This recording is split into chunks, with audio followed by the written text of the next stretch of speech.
ধ্বংস সৃষ্টি মঙ্গল জাতির ইতিহাসে প্রতিপাদ্যের বিষয় ছিল। বিশ্বের শ্রেষ্ঠ বিজেতাদের মধ্যে চেঙ্গিস খান ছিলেন অন্যতম শাসক। তিনি মাত্র 13 বছর বয়সে মধ্যযুগীয় শ্রেষ্ঠ যোদ্ধা হিসাবে পরিচিতি লাভ করেন। প্রশান্ত মহাসাগর হতে কৃষ্ণ সাগর পর্যন্ত তার রাজ্য বিস্তার করতে সক্ষম হন। খোরাসান, সমরখন্দ, বোখারা, পারস্য সহ আরও অসংখ্য দেশ জয় করতে গিয়ে তিনি শত শত নগর, বন্দর, জনপদ বিধ্বস্ত করেন এবং লক্ষ লক্ষ মানুষকে হত্যা করেন। চেঙ্গিস খানের পরিচয়। 1162 খ্রিস্টাব্দে চেঙ্গিস খান মঙ্গোলিয়ার ভিলিগান নামক স্থানে জন্মগ্রহণ করেন। তার বাল্য নাম ছিল তিমুচিন, যার অর্থ হলো কঠিন ইস্পাত। কুরিলতাই সম্মেলনের মাধ্যমে 1206 খ্রিস্টাব্দে তিমুচিন চেঙ্গিস খান উপাধি গ্রহণ করেন। তার নামের সাথে তার চরিত্রের হুবহু মিল পাওয়া যায়। তার পিতা ছিলেন ইসুজাই, মাতা হেলুন এবং তার স্ত্রী ছিলেন বোরতাই। মাত্র 13 বছর বয়সে তিনি মঙ্গল জাতির দায়িত্ব গ্রহণ করেন। 1175 খ্রিস্টাব্দে তিনি সিংহাসনে আরোহণ করে নিজেকে শত্রুমুক্ত দেখতে পাননি। চেঙ্গিস খান সমস্ত বাধা বিপত্তি কঠোর হস্তে দমন করতে সক্ষম হয়েছিলেন, যা ইতিহাসে অবিস্মরণীয় হয়ে আছে। চেঙ্গিস খানের রাজধানী ছিল কারাকোরাম। চেঙ্গিস খানের চরিত্র, কৃতিত্ব। বিজেতা হিসাবে চেঙ্গিস খান এবং তার উত্তরসূরিদের বিজয় অভিযান সমগ্র বিশ্বকে শুধু হতভম্বই করেনি, বরং তৎকালীন সাম্রাজ্য ব্যবস্থা, রাজনৈতিক কাঠামো, ধর্মীয় ভাবধারা, সভ্যতার অগ্রগতির উপর প্রবলভাবে বিস্তার লাভ করে। মঙ্গলদের উপর নিজ প্রাধান্য সুদৃঢ় করে চেঙ্গিস খান রাজ্য বিজয়ে মনোনিবেশ করেন।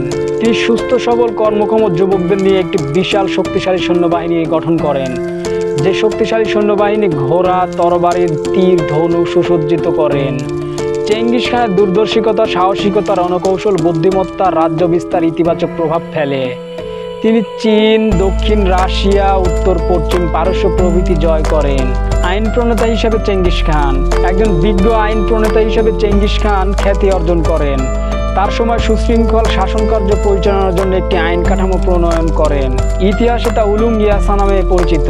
চেঙ্গিস খান একজন দক্ষ শাসক ছিলেন। তিনি সাম্রাজ্য সুশাসনের ব্যবস্থা করেছিলেন। দুর্ধর্ষ পাষাণ বলে যে অভিযোগ মঙ্গলদের রয়েছে, তা শুধু যুদ্ধক্ষেত্রেই প্রযোজ্য ছিল। দূরদর্শী রাজনীতিবিদ চেঙ্গিস খান শুধু শ্রেষ্ঠ যোদ্ধা, সাংগঠনিকই ছিলেন না, তিনি একজন দূরদর্শী রাজনীতিবিদও ছিলেন। তার পূর্বে মঙ্গলদের কোনো রাজনৈতিক গুরুত্ব ছিল না। চেঙ্গিস খান একটি বিশৃঙ্খল অসভ্য জাতিকে সুশৃঙ্খল জাতিতে পরিণত করেন। মঙ্গলগণ বিশ্বের ইতিহাসে যে ভূমিকা গ্রহণ করেছিলেন, চেঙ্গিস খান হলেন তার গোড়াপত্তনকারী। চীনের বিরুদ্ধে অভিযান। চেঙ্গিস খান প্রথমে চীনের দিকে দৃষ্টি দেন। এ সময় চীন দেশের দুটি রাজবংশে বিভক্ত ছিল, একটি হলো উত্তরাংশে কিং বংশ এবং দ্বিতীয় দক্ষিণাংশে সাং বংশ। চেঙ্গিস খান 1211 খ্রিস্টাব্দে সাং বংশের বিরুদ্ধে অভিযান করে সক্রিয় রাজ্যভুক্ত করেন।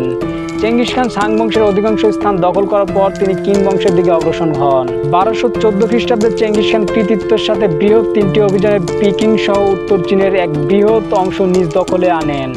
1215 খ্রিস্টাব্দে চেঙ্গিস খান পুনরায় চীন আক্রমণ করেন এবং রাজধানী পিকিং অধিকার করেন। চেঙ্গিস খান বিভিন্ন নগর ধ্বংস করলেও সাধু, সন্ন্যাসী, চিকিৎসক, জ্ঞানী, গুণী ও বিভিন্ন ধর্মের ধর্মবেত্তাদেরকে তিনি সম্মান প্রদর্শন করেন। তা তার প্রশস্ত হৃদয়ের পরিচয় বহন করে। তিনি শুধু বিজয়ীই ছিলেন না, তার সাথে তার শাসন ব্যবস্থা সুষ্ঠুভাবে প্রতিষ্ঠিত হয়েছিল, যে তার মৃত্যুর পর মঙ্গল সাম্রাজ্য বহুদিন পর্যন্ত স্থায়ী হয়েছিল। বিজেতা হিসাবে চেঙ্গিস খান এবং তার উত্তরসূরি বিজয় অভিযান সমগ্র বিশ্বকে হতবাক করেননি। তৎকালীন সাম্রাজ্য ব্যবস্থা, রাজনৈতিক কাঠামো, ধর্মীয় ভাবধারা, সভ্যতার অগ্রগতি প্রবলভাবে বিস্তার করে। চেঙ্গিস খান ছিলেন মধ্যযুগীয় এশিয়ার একজন শ্রেষ্ঠ বিজেতা। মঙ্গলদের উপর নিজ প্রাধান্য সুদৃঢ় করেছিলেন চেঙ্গিস খান। কুতুবদের নির্বেশ করে তিনি সুস্থ করে চেকিরকর যুবকদের এক বিশাল ও শক্তিশালী সৈন্যবাহিনী প্রতিষ্ঠা করেন এবং যে শক্তিশালী সৈন্যবাহিনীকে সমরা, তরবারি, তীর, ধনুক দিয়ে সুসজ্জিত করেন। শাসক হিসেবে চেঙ্গিস খান একজন শ্রেষ্ঠ শাসক ও ন্যায় বিচারক ছিলেন। তিনি সাম্রাজ্যের সুশাসনের ব্যবস্থা করেন। তিনি শাসন কার্যের ব্যাপারে জ্ঞানী গুণীদের মতামত গ্রহণ করেন। তিনি শাসন ব্যবস্থা গঠনের চীনা প্রশাসক ইয়েলুচুৎসাইয়ের সহায়তা লাভ করেন।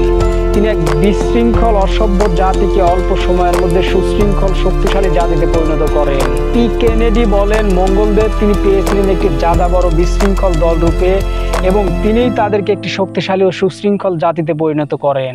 পরিশেষে বলা যায়, বিশ্বের ইতিহাসে নাম পরিচয়হীন একটি বর্বর জাতিকে চেঙ্গিস খান তার সামরিক প্রতিভার বলে সুপরিচিত করতে সক্ষম হয়েছিলেন। তিনি অসভ্য ও বর্বর হলেও তার ভিতরে সকল গুণের সমাবেশ ছিল, যা মধ্যযুগের অনেক নরপতির মধ্যেই ছিল না। তিনি ছিলেন মঙ্গল জাতির জনক এবং মঙ্গল জাতির প্রতিষ্ঠাতা। এবং 1227 খ্রিস্টাব্দে চেঙ্গিস খান মৃত্যুবরণ করেন। এই ছিল আজকের ভিডিওটি দেখে আপনি যদি একটুও কিছু শিখে থাকেন, অবশ্যই ভিডিওটিতে একটি লাইক দিবেন। যদি কোনো মন্তব্য থাকে অবশ্যই কমেন্ট বক্সে কমেন্ট করে জানিয়ে দিবেন। এই ভিডিওটি আপনি আপনার বন্ধুদের সাথে মেসেঞ্জার, হোয়াটসঅ্যাপ, টেলিগ্রামে শেয়ার করতে পারেন। ধন্যবাদ, ভালো থাকবেন, সুস্থ থাকবেন, আল্লাহ হাফেজ।